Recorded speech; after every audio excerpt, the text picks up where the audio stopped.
Welcome to AGB's face-to-face interviews. This is a special edition ahead of the ASEAN Gaming Summit taking place in Manila on March 21st to 23rd at Resorts Newport, Manila. We're joined now by Alidad Tash, a veteran in the gaming industry and the managing director of 28 Limited. He's going to be a guest speaker at ASEAN Gaming Summit along with some other panelists. Welcome, Alidad. Hi, how you doing, Kelsey? Good, thank you. Thanks for joining us. I'm looking forward to your talk at the ASEAN Gaming Summit. And I just wanted to go over some of the main talking points that you're going to be addressing while there. So let's start off with how the year has started so far, in particular in Macau. So what's the market performance been like so far? We're coming off of COVID and it looks like there are brighter days ahead. It's shocking how fast we went from doom and gloom and zero COVID in November to a major virus outbreak in Macau in December to happy times. So far, so good. We kept thinking maybe it's going to end at the end of the lunar Chinese New Year. No, it's still going. We're 6.5 weeks, 7 weeks in, and yet it's still doing fantastic.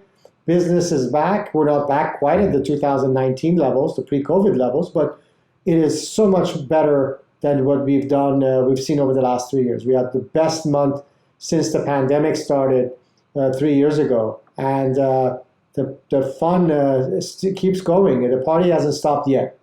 Yeah, we have seen a great, this year, Chinese New Year fell entirely within January, so that definitely helped with the GGR for January. It looks like February seems to be going that way as well. We've actually had a higher visitation in February on average daily than in January. But what does that mean in terms of the breakdown of what we're going to see for GGR?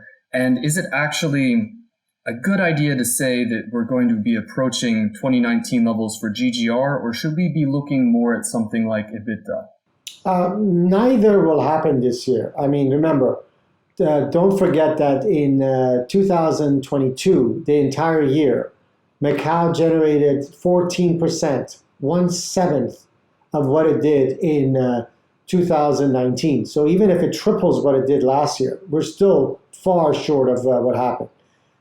This is definitely healthy and is positive and it's so much faster than anybody expected. But I really don't see the market going back to the good old days anytime soon because remember, the junkets, which accounted for 30% of the gaming revenue, have been crippled. They're lucky to do maybe a quarter of or 1/3 of what they used to do. And that gap, imagine the non-junket gaming revenues having to not only account for what they did in the old days, but make up for the lost revenues by the junket. So it's unfeasible to think that this is going to happen this year. However, we are quite away from what 2022 we experienced. There's major recovery. I think a lot of analysts, myself included, can see the 40 to 55, maybe even a higher range. I've heard other analysts be a little bit more optimistic. I remain cautiously optimistic that we're going to be somewhere in the 50% of 2019 levels, give or take 5 or 10%. In other words, we're going to be doing something 3 times as much as last year, maybe 4 times as much as last year. That's the range. And again, that's a spectacular recovery given the doom and gloom we experienced all of 2022. Yeah, very true. I mean, Macau was known as the gaming capital of Asia for so long and was reaping in so much of the world, not just Asia, of the world. Yeah, exactly. But it appears that over the course of the pandemic, it did lose its crown, not only to Las Vegas, but even within Asia. So how do you kind of view Macau's position right now within Asia? What are the contenders that it's facing, and has anybody already come out completely in front? And when can we get back to that crown? Again, we're going to get back to where we were in terms of being the number one gaming jurisdiction in the world by the end of this year, simply because in 2019, Macau generated $36 billion in gaming revenues. The closest competitor, Las Vegas, did $6 billion. So 36 to 6. Last year was unusual in that Las Vegas did $8 billion, all-time high. Fantastic, and congratulations to Las Vegas. But Macau, all it needs to do is to do one-third what it did in 2019 and make $12 billion in gaming revenue. And nobody's even closer. Manila, Singapore, they're lucky to do $5 billion. If they're super, super fantastic, they'll do $6 billion. All Macau needs to do is to generate 30%, 33% of what it did in the old days, which is very achievable. So we were hobbled. Imagine a fantastic runner hobbled by injury, crippled almost. Of course, we had a bad year, but for us to come back, it's not that difficult to come and be, exceeding everybody else who was not even close. To go back to the glory days, however, to go back to the good old days of 36 billion or even as high as 45 billion achieved in 2013-14, that's going to take quite a lot of years. But for us to regain our crown of being the first in the world in terms of gaming revenue, we're definitely on the way, barring a major disaster. It looks as though it's quite achievable. Now, quickly going back to GGR and EBITDA, so you're saying that, for example, we could get about 50% of 2019 levels for GGR. When do you think we could get back to those 2019 levels?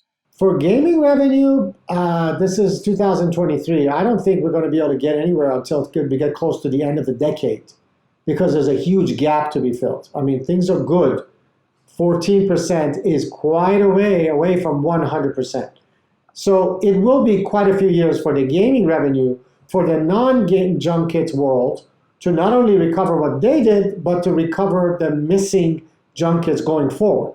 However, in terms of EBITDA, in terms of net profit, given the fact that the junkets represented the least profitable of all segments, it is very easy for the mass, who generates 3 to 4 times more, to be able to recover by growing by 10, 20%. The mass can go and cover a significant portion of the junkets revenues that are going to be missing going forward.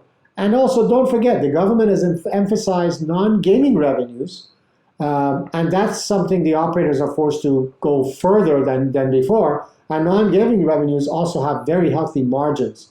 So hopefully these gaming companies will recover, not necessarily collectively through all the gaming revenues, all the cylinders, but these additional cylinders are the ones that a little bit of a better performance and helped by non-gaming will collectively generate more profit. I see Macau and its 6 gaming operators coming back to 2019 levels in as early as 2-3 years from now. I think that's very reasonable for these guys to go back to the 9.5, 10 billion EBITDA. But to go back to the gaming revenues, give it a good 6, 7, 8 years. All right. Well, it seems like there are some very, very interesting times ahead, not only for Macau, but also throughout all of Asia in terms of gaming. I really look forward to hearing you speak. You're going to be alongside Vitaly Umansky and Andy Choi on a panel at the ASEAN Gaming Summit. Thank you for speaking with us, and I really look forward to hearing more of your insights at the summit. No problem. Looking forward to seeing you as well. Take care. That was Alidad Tash. He's going to be speaking at the ASEAN Gaming Summit from the 21st to the 23rd of March in Manila. Don't forget to register for the event on the website, and we look forward to seeing you there.